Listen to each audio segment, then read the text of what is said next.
It was 2:13 a.m. when the emergency line lit up with a call that would haunt the city's dispatch forever. Jenna, a seasoned 911 operator, had grown accustomed to prank calls, drunk nights, and late-night emergencies, but this was different. The voice that whispered through her headset was ragged, trembling, almost desperate. "Help, please," it said. She leaned forward, the fluorescent light of the dispatch center reflecting in her wide eyes. 911, what's your emergency?"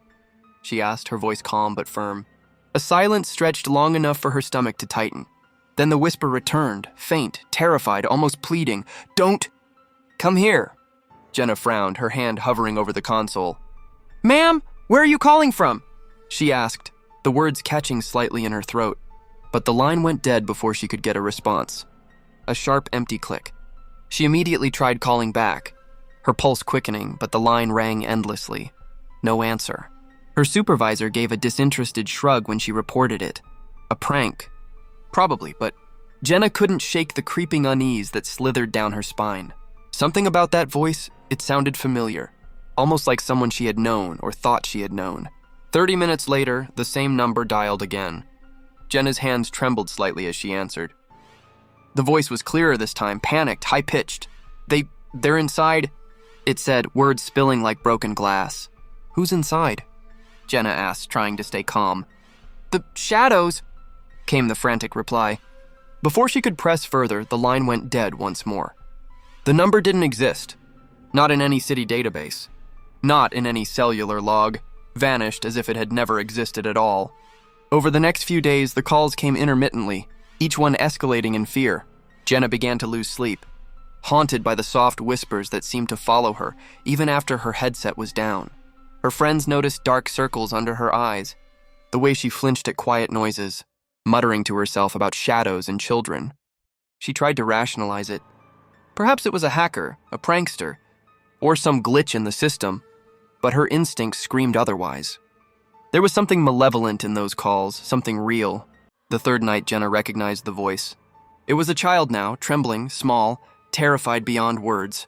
"They're coming through the walls," the voice said, and she could hear the child's shallow breathing, the scrape of nails on an unseen surface. Jenna's stomach turned cold. She tried to get the child's location. Every question met with a soft, terror-laden plea, "Don't come!" But before any details could emerge, the line went dead, leaving only a ringing in her ears. Driven by a mixture of fear and determination, Jenna visited the building linked to the calls. The address, according to the records, should have been a crumbling apartment complex. When she arrived, the place was worse than the files suggested. Windows were shattered or boarded up, graffiti scrawled across walls, and the smell of rot and mildew hung thick in the air. Inside, the building seemed to swallow light. Hallways twisted impossibly, corners darker than the night itself. Every step echoed unnaturally, as though the building were alive and listening. Soft whispers emerged from the shadows, overlapping, echoing, growing louder with each step she took. "Jenna, come in. Play with us." The voice of the child, Emily, lured her deeper. Her pulse thundered in her ears. She wanted to run, but felt rooted to the spot, hypnotized by the eerie familiarity of the voice. Then a cold hand brushed her shoulder. She spun around, heart racing. Nothing. Just darkness. She whispered Emily's name, but the only answer was a chorus of hushed laughter, chilling in its innocence. The walls of the building seemed to pulse, shifting like living things. Doors led to nowhere.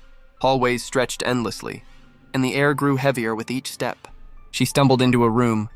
Walls covered in childlike drawings, figures with hollow eyes, stretched mouths, and names scrawled beneath them. One drawing caught her attention, a small girl, smiling faintly with the name Emily etched beneath her. Jenna's stomach twisted. This was the child's room, or at least it had been once. She realized that the whispers weren't coming from her headset anymore. They were in the very walls, coming from the shadows themselves. Fear turned to panic as the shadows began to move, pooling like liquid in the corners. They stretched unnaturally toward her, tendrils of darkness reaching for her. She ran, her footsteps echoing, but the hallways never ended. Every door she opened led to another dark corridor. Every window she looked through revealed a black void instead of the city outside. Jenna screamed into the darkness, yelling Emily's name, crying for help. But the building answered with silence until the whispers returned. Louder, closer, circling her. She found herself back in the room with the drawings. One figure in particular seemed alive, its hollow eyes tracking her, its mouth stretching impossibly wide. "Jenna, don't leave. Don't!" the voice of Emily whispered, overlapping with hundreds of others, dozens of children, all trapped, all screaming silently. The shadows closed in, thick and suffocating. Her chest tightened, breath shallow, and her phone slipped from her hands, shattering on the floor. Jenna tried to escape through the stairwell, but it led only to a black void. The ceiling seemed to stretch upward, disappearing into nothingness. The walls leaned in, and the air became frigid, filled with the smell of decay. From the corner of her eye, she saw movement, shadows detaching from the walls, twisting, reaching. One shadow touched her arm. The cold burned into her skin. She screamed, trying to pry it away, but it held her, pulling her toward the darkness.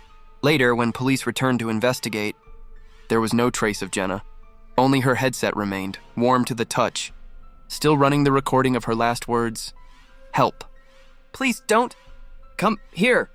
The 911 call log preserved 6 calls in total, none with a registered number, none traceable to a location. And on each call, the same whisper ended the line, "The shadows are waiting." Dispatchers across the city occasionally report the same phenomenon. Random calls from untraceable numbers, faint cries of children, whispered warnings. Some try to answer. Some never do. But the story of Jenna and Emily lives on in whispers, warning every operator, every listener, every night owl alone with the headset. There are voices that should never be traced, calls that should never be answered, and shadows that will always wait. The building still stands, abandoned, impossible to map.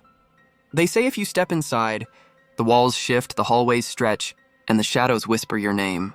And if you listen too closely, too long, they might just call you next.